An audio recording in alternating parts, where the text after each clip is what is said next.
Assalamu alaikum. Zudawada. Class in English ka.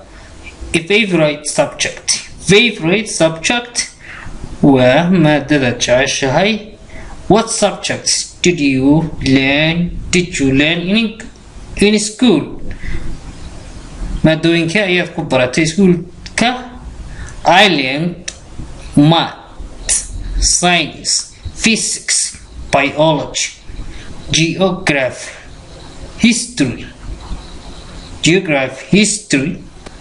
literature, English, art, and music. Waxaan ku bartay sayniska, xisaabta, sayniska, fisikska, biologyga, geographiga, history,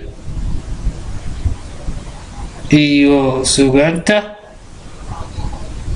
Englishka, art, and music. What subject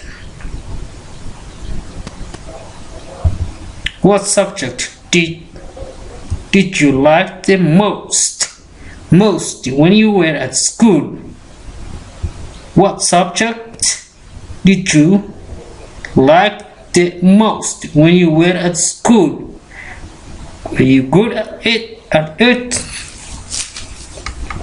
What subject maadadee did you like the most ayaad ugu jeclayd when you were at school markaad schoolka dhiganaysa? Were you good at it? miyaad ku fiicnayd?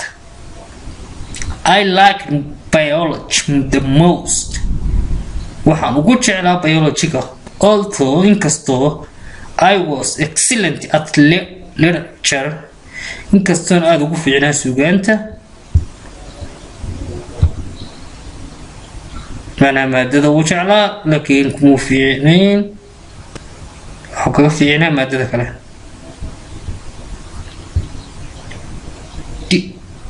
Did your friends saaxiibada like the subject? may kula jeclaan sidoo kale? Yes, they did. They enjoyed every single biology lesson. cashar kasta oo biology way ka heli jireen. Was the textbook written in English or any other language? buugaagta textbook waxaa la yidhaha buugaagta iskuullada qoran طبعا in English miyay ku qornaa in English or any other language ama luqad kale? It was written in English. waxay ku qornaayeen English. Who taught that subject ayaa dhigi jiray maadadaasi? My teacher macalimadaydu waxay ahayd Miss Karen from the USA oo ka timid Mareykan, macalimad Mareykan ahayd.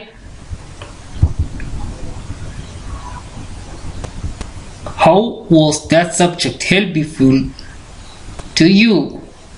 sidee ayay maadadaasi ku caawisay ad jeclayd? It helped me a lot. Oga way caawisay in becoming a biology teacher, si aan u noqdo macallin dhiga maadada biologyga. How often did you learn that subject?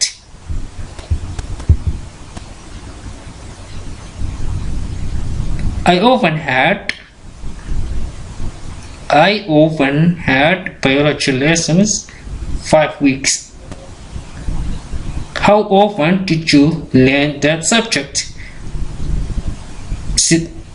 muddo intee ayaad baran jirtay luqad afwan ayaad baran jirtay biologyga maadadaas? I often had badanaa waxaan biology lahaa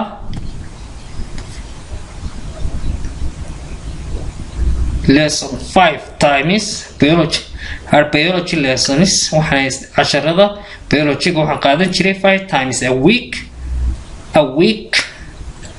isbuuci 5 jeer ayaan lahaa maadadaas qaadan jiray. How long did you spend on that subject at home? muddo intee leeg ayaad ku bixin jirtay? Did you spend on that subject at home? ayaad ku bixin jirtay markaad guriga joogto, macnaha akhrin jirtay, waqti siin jirtay. I spent roughly waxaan qaadan jiray ku dhawaad 2 hours per day 2 hours per day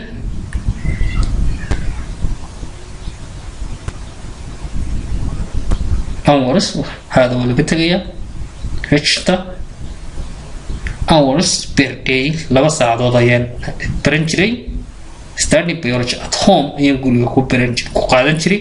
marka macallin casharkii loo soo dhigo casharkii wuxuu practice garan jiray 2 saacadood muddo fiican buu bixiyo ardayda dadaalayo inta markuu qof wax baranayo in waqti siiyo wuxuu baranayo haddii kale soo hadhow way ku adkaanaysaa ma baran karo uu nacayo hadhow markay ku adkaato. Have you ever attended any extra classes for that subject? Have you ever attended any extra classes for that subject? ma qaadan jirtay kalaasyo macnaha kaas waxa la yiraahdaa xiisado dheeraada. tusaale ahaan iskuul baad dhigataa habeenkiina ama sida dadka qaar qofa siduu awoodo qaar macallimiin bay keensadaan guryaha iska bixiyaan, qaar macallin gaara bay keensadaan si uga caawiyo, waayo maadada inta iskuulka loo dhigayaa waa iska kooban tahay oo waayo waa wax lasoo diyaariyo manhaj ah. laakiin waxay dheeraada waxaad ku baran kartaa markaad meel private oo kala tagto. imise jero kale ayaad qaadan jirtay balawin? Yes, I have. Have you ever attended weligaa ma tagtay any extra classes ma qaadatay kalaasyo dheeraada that subject oo maadadaasa? Yes, I have. I usually attended evening classes. badanaa waxaan tagi jiray kalaasyada habeenkii macnaha ku breakfast-ka fiidkii iyo habeenkii labadaa waa la yidhaha Englishka. evening. Is it important to study hard on both social sciences and natural sciences? muhiim ayay tahay to study in la barto in aad loo barto on social sciences. social science waxa la yiraahdaa cilmiga bulshada and natural sciences iyo science-kan caadiga ah culumta.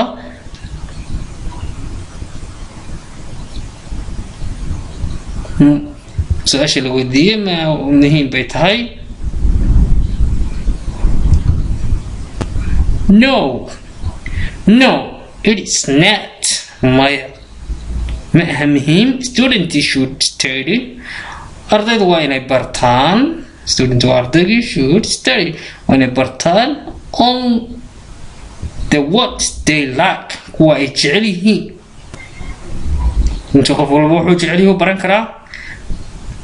they like and those that are helpful iyo kuwa kale ka caawinaya their career path, shaqadooda mustaqbalka ay macnaha طريقة الفاعل هذا هو الكلام هذا nin macallin buu noqonayaa, nin engineer buu noqonayaa, nin wuxuu noqonayaa doctor buu noqonayaa, ninba wax buu noqonayaa.